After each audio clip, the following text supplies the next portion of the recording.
आज की वीडियो में हम लोग देखने वाले हैं डैंडेलियन सीजन 2 का 8th एपिसोड। तो चलिए अब कहानी को शुरू करते हैं। जैसा कि हमने लास्ट एपिसोड में देखा था, टर्बो ग्रैनी यहाँ पे एक पियानो को बजाती है, जिसके चलते यहाँ पे 6 अलग-अलग भूत अपीयर हो जाते हैं और वो लोग अपीयर होते ही पूछते हैं कि इस पियानो को किसने बजाया। तो टर्बो ग्रैनी इन दोनों का नाम ले लेती है, जिसकी वजह से उन्हें यहाँ पे गुस्सा आ जाता है और वो लोग इनके ऊपर अटैक कर देते हैं। और उनका अटैक करने का स्टाइल भी काफ़ी यूनिक होता है, क्योंकि आप लोग जो इनके हाथ में म्यूजिक सिस्टम देख रहे हो, ये लोग उन्हें बजाते हैं और उन्हें बजाते ही उनके अंदर से नोट्स निकलते हैं जो कि इनके ऊपर अटैक करते हैं। तो अपनी तरफ अटैक होता हुआ देखकर ये दोनों अपने आप को बचाते हैं और फिर वो लोग भी उनके ऊपर अटैक करते हैं। लेकिन अटैक करने के दौरान गलती से ओकारुन एक म्यूजिक नोट को छू लेता है और छूते ही यहाँ पे ब्लास्ट हो जाता है। तब उसे यहाँ पे समझ में आता है कि अटैक करने के टाइम पे उन्हें म्यूजिक नोट्स को नहीं छूना है, उनसे खाली बजते रहना है। तो ये चीज़ समझकर वो लोग फिर से उनके ऊपर अटैक करते हैं, लेकिन ये लोग इस जगह को पूरी तरीके से चेंज कर देते हैं और उनके ऊपर भी काउंटर अटैक करने लग जाते हैं।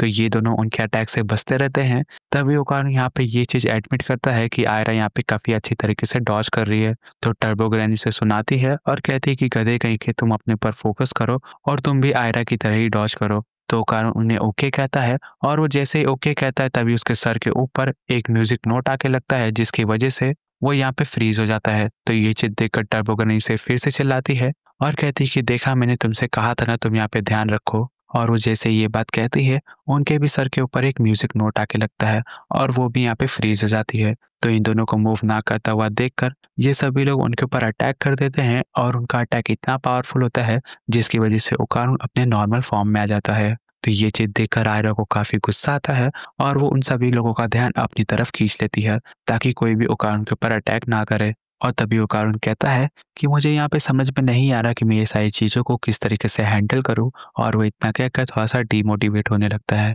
तो उसे हार मानता हुआ देखकर टर्बो ग्रैनी से गुस्सा दिलाती है और कहती है कि तुम यहाँ पे रिदम के ऊपर फोकस करो। तो ये चीज़ सुनकर ओकारुन अपने आप से कहता है कि ये चीज़ खाली बोलने के लिए आसान है, क्योंकि मैंने आज से पहले म्यूजिक तो सुना ही नहीं है और जब मैंने म्यूजिक सुना ही नहीं है तो मुझे इस बारे में किस तरीके से पता लगेगा। लेकिन तभी उसे यहाँ पे रियलाइज होता है कि उसने कुछ टाइम पहले ही म्यूजिक को सुना था और उसके रिदम में काफी अच्छी तरीके से फ्लो भी कर रहा था। तो ये चीज याद आते ही वो यहाँ पे वापस से रेडी हो जाता है और वो फिर से उन सब की तरफ बढ़ने लगता है। लेकिन तभी आयरा जब यहाँ पे इन सभी लोगों का ध्यान बटा के रखती है तो वो इन सब के ऊपर अटैक करने की कोशिश भी करती है, लेकिन उसे यहाँ पे कोई भी ओपनिंग नहीं मिलती। तो वो बस यहाँ पे सभी अटैक को डॉज कर ही रहती है। लेकिन डॉज करने के टाइम पे उसका पैर एक जगह पे फंस जाता है और ये सभी लोग इसी मौके का फायदा उठाते हुए उसके ऊपर अटैक कर देते हैं। लेकिन तभी केन यहाँ पे आकर उसे बचा लेता है, जिसे कि देखकर ये लोग थोड़े से शॉक हो जाते हैं। लेकिन तभी आयरा अपनी पावर की मदद से एक जन का पैर पकड़ के उसे नीचे खींचती है और उसके ऊपर पावरफुल किक मारती है, जिसकी वजह से वो यहाँ से गायब हो जाता है और फोटो के अंदर कन्वर्ट हो जाता है। तो ये चीज देखकर ये सभी लोग शॉक हो जाते हैं। लेकिन तभी ये सभी लोग मिलकर इस जगह को फिर से चेंज कर देते हैं और जगह चेंज होते ही हम देखते हैं कि जमीन के नीचे से 4 बड़े-बड़े लोग निकलते हैं और उनके मुंह के अंदर से छोटे-छोटे लोग निकल रहते हैं और उन लोगों की संख्या इतनी ज्यादा होती है जिसे कि ओकारुन और आयरा अपनी पावर की मदद से भी हैंडल नहीं कर सकते। तो ये चीज देखकर टर्बो ग्रैनी उन दोनों को सजेस्ट करती है कि उन्हें इन सभी लोगों के ऊपर फोकस नहीं करना चाहिए, उन्हें खाली उन 5 के ऊपर फोकस करना चाहिए। अगर उन्होंने उन 5 को यहाँ पे हरा दिया तो यहाँ पे सारी चीजें नॉर्मल हो जाएगी। तो ये चीज सुनते ही आयरा ओकारुन का हाथ पकड़ती है और अपनी पावर की मदद से एक जन का मुंडी पकड़ लेती है और सीधा उसके सर के ऊपर चली जाती है। लेकिन वो लोग जिसके सर के ऊपर खड़े रहते हैं, उनके बगल में जो 2 लोग रहते हैं वो लोग उनके ऊपर हमला कर देते हैं। लेकिन आयरा उनके अटैक को डॉज करती है और ओकारुन को उन 5 की तरफ फेंक देती है और यहाँ पे खुद वो चारों को संभालने लगती है। तो ये चीज देखकर ओकारुन सारी बात समझ जाता है और वो डायरेक्टली 5 की तरफ बढ़ने लगता है।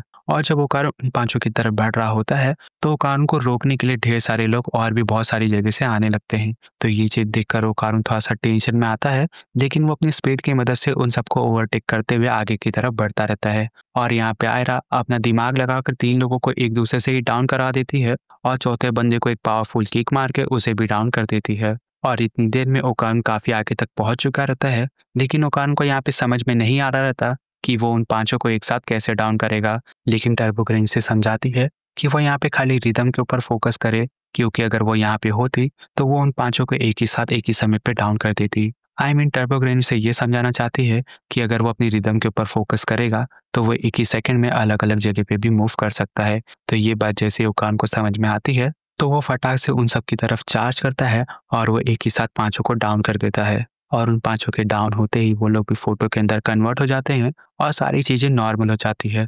और सारी चीज़ें नॉर्मल होते ही केन आयरा से पूछता है कि क्या वो ठीक है?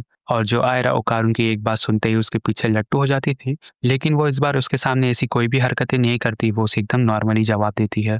और उसे जवाब देने के बाद वो टर्बो ग्रैनी से पूछती है कि आपने हमें बताया ही नहीं कि वो लोग कौन थे? तो टर्बो ग्रैनी ने अच्छे से समझाती है और उनसे कहती कि देखो, अगर तुम लोग यहाँ पे रात के 2 बजे आके पियानो बजाओगे, तो वो लोग यहाँ पे फिर से आ सकते हैं। तो ये चीज़ सुनकर आयरा उससे फिर से पूछती है कि आपको ये सारी बातें कैसे पता? तो यहाँ पे टर्बो ग्रैनी कहती है कि मुझे ये सारी बातें बहुत पहले से पता है। तो ये चीज़ सुनकर वो दोनों काफ़ी हैरान होती है।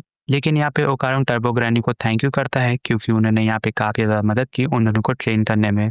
तो ये चीज़ सुनकर टर्बो ग्रैनी काफ़ी खुश होती है, लेकिन वो केन से कहती है कि तुम्हें यहाँ पे खुश होने की ज़रूरत नहीं है क्योंकि मेरी पावर इससे बहुत ही ज़्यादा है और अगर तुम उन्हें ठीक से इस्तेमाल करोगे, तो तुम्हें भी ये सारी चीज़ें पता लग जाएँगी। तो ये चीज़ सुनकर केन काफ़ी खुश होता है।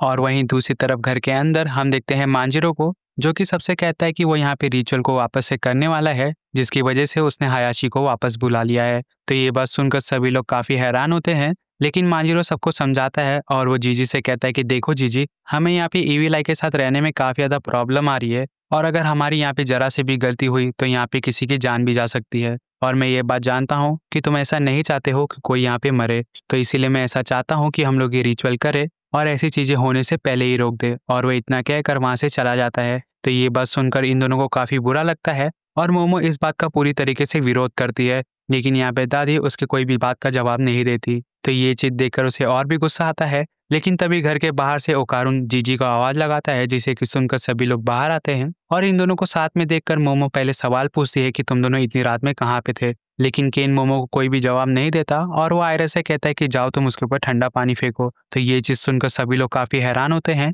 लेकिन ओकारुन सबको समझाता है कि वो यहाँ पे ईवी के साथ लड़ना चाहता है और उसे हराना चाहता है, क्योंकि जब उसने मोमो को हाथ लगाया था तो मुझे इस बात से काफ़ी ज़्यादा गुस्सा आया था और तभी मैंने यहाँ पे डिसाइड कर लिया था कि मैं इतना स्ट्रांग बनकर आऊँगा कि मैं यहाँ पे ईवी को हरा सकूँ। तो ये बात सुनकर सभी लोग वापस से हैरान होते हैं और तभी मांजिरो केन को रिचुअल की बात बताता है, लेकिन तभी दादी मांजिरो को रोक देती है और कहती है कि तुम्हें केन को नहीं रोकना चाहिए क्योंकि मैं ये बात जानती हूँ कि केन ने जो कहा है वो ये चीज़ प्रूफ करके रहेगा। तो ये चीज़ सुनकर मांजिरो एकदम शांत हो जाता है और केन यहाँ पे रेडी हो जाता है। तो केन को रेडी देखकर जीजी भी उससे कहता है कि केन मुझे तुम्हारे पर पूरा भरोसा है, मैं भी यहाँ पे तैयार हूँ। तो ये चीज़ सुनते ही आयरा उसके ऊपर ठंडा पानी फेंक देती है और केन डायरेक्टली उसके ऊपर अटैक करने के लिए बढ़ जाता है। तो केन को काउंटर अटैक करने के लिए ईवी भी उसके ऊपर अटैक करता है और फिर यहाँ पे ये वाला एपिसोड फाइनली खत्म हो जाता है।